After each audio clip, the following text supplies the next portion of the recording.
berdaulat secara politik, mandiri secara ekonomi, dan bermartabat secara budaya adalah cita-cita masyarakat adat. Berdaulat secara politik adalah menentukan sendiri tujuan hidupnya dan cara untuk mencapainya, menolak pemaksaan pihak luar dalam menentukan keputusan bersama melalui musyawarah adat. Mandiri secara ekonomi adalah tidak tergantung dengan pihak luar untuk memenuhi kecukupan hidupnya dengan menguasai, mengelola, dan memanfaatkan alam di wilayah adat melalui kerja gotong royong. Ini berarti mempertahankan kedaulatan, kemandirian, dan martabat masyarakat adat dimanapun mereka berada. Kedaulatan atas hak-hak yang sesungguhnya telah ada jauh sebelum negara ini berdiri, utamanya hak atas tanah, wilayah, dan sumber daya. Keberhasilan mewujudkan cita-cita masyarakat adat yang sejati ditentukan oleh beberapa faktor penentu. Gerakan masyarakat adat, akomodasi negara, dan tren politik ekonomi dunia. Aksi dan reaksi di antara ketiga elemen di atas akan menentukan nasib masyarakat adat. Mari bersama-sama memandang jauh ke masa depan, merentang sampai tahun 2024. Kita lihat 4 skenario yang berbeda tentang kondisi masyarakat adat di masa mendatang. Skenario pertama, pemerintah buruk, gerakan masyarakat adat lemah. Pemerintah tidak memahami akar permasalahan yang dihadapi masyarakat adat di tengah-tengah kuatnya cengkraman oligarki kapitalis atas penyelenggaraan negara. Pembangunan dimaknai sebagai peningkatan ekonomi semata, dan masyarakat adat dipandang sebagai penghambat pembangunan. Perampasan tanah dan wilayah adat, serta pelanggaran HAM terhadap masyarakat adat meningkat. Masyarakat adat menganggap pembangunan sebagai bentuk invasi atas wilayah-wilayah adat. Situasi ini diperparah dengan melemahnya gerakan masyarakat adat.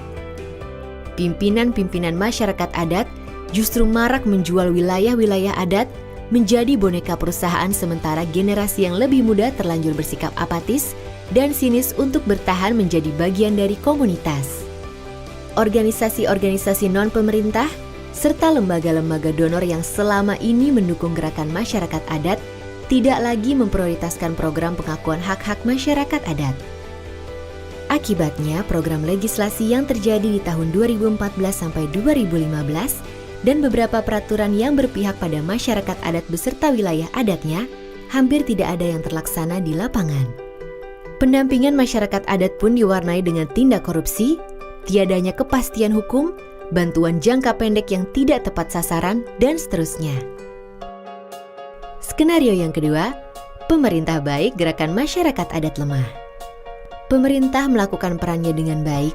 Kebijakan-kebijakan serta peraturan-peraturan yang mengakui dan melindungi hak-hak dan kepentingan masyarakat adat diterbitkan, bahkan sudah sampai pada tingkat undang-undang. Wilayah-wilayah adat dikembalikan ke masyarakat adat. Arah pembangunan di daerah disesuaikan dan ditujukan agar bisa mengakomodir dan mendukung kepentingan masyarakat adat. Hambatan jalinan antara kementerian dan lembaga, di pusat maupun daerah, coba diputus hingga memungkinkan kebijakan bisa berjalan dengan lebih lancar dan transparan. Namun sayang, inisiatif baik pemerintah ini tak mampu direspon dengan baik oleh gerakan masyarakat adat. Yang terjadi malah muncul banyak konflik horizontal baik di level organisasi maupun komunitas. Muncul banyak pihak yang adu klaim sebagai perwakilan masyarakat adat, mulai dari yang bergelar kepala daerah sampai dengan sultan. Berbagai organisasi masyarakat serta LSM-LSM yang selama ini kerap memperjuangkan hak-hak masyarakat menjadi kurang solid.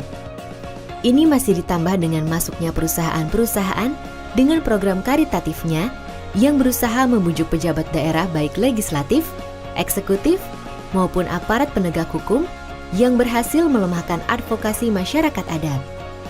Dampaknya gampang ditebak.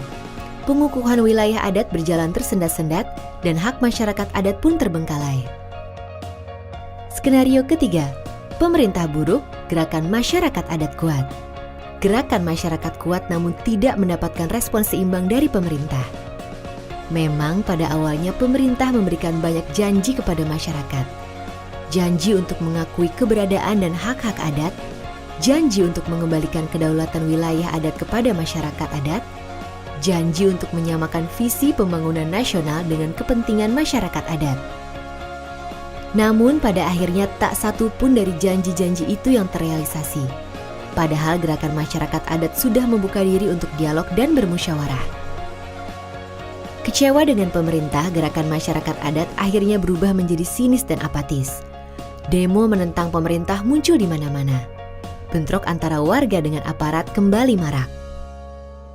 Skenario keempat, pemerintah baik, gerakan masyarakat adat baik. Yang paling ideal adalah saat kedua pihak sama-sama berperan aktif dan saling mendukung dalam mewujudkan visi masyarakat adat yang terakui, seperti yang bisa dilihat dalam skenario terakhir. Dalam skenario ini, negara beserta masyarakat adat digambarkan sebagai sebuah kapal besar dengan pemerintah sebagai nahkodanya. Sebagai nahkoda, pemerintah bukan hanya wajib mengarahkan kapalnya di tengah hantaman ombak dan kondisi cuaca untuk mencapai tujuan, namun juga harus memperhatikan kondisi dan kepentingan kapal yang dibawanya tersebut. Sebaliknya, masyarakat adat menyambut baik pendekatan pemerintah dan mendukung penuh program-program pembangunan sebagai perwujudan komitmen untuk mengakui hak-hak masyarakat adat. Tanah, wilayah, dan sumber daya yang selama ini menjadi objek pemodal dan sumber perputaran modal dari perusahaan-perusahaan besar kembali ke pangkuan masyarakat adat. Berbagai tipe hutan produksi dilegalisasi dan diadministrasi sebagai hutan adat. Bahkan di tahun 2024 sudah tidak ada lagi konsesi HPH dan HGU. Semua ini dilandasi secara konstitusional dengan disahkannya Undang-Undang Pengakuan dan Perlindungan Hak-Hak Masyarakat Adat dan dirombaknya Undang-Undang tentang Kehutanan. Cita-cita tentang masyarakat adat yang berdaulat, mandiri, dan bermartabat hanya bisa dicapai apabila pemerintah bersama dengan gerakan masyarakat bersinergi dan bekerja sama sehingga negara sebagai pengayom dan pelindung serta negara yang hadir di tengah-tengah masyarakat adat terlaksana sepenuhnya.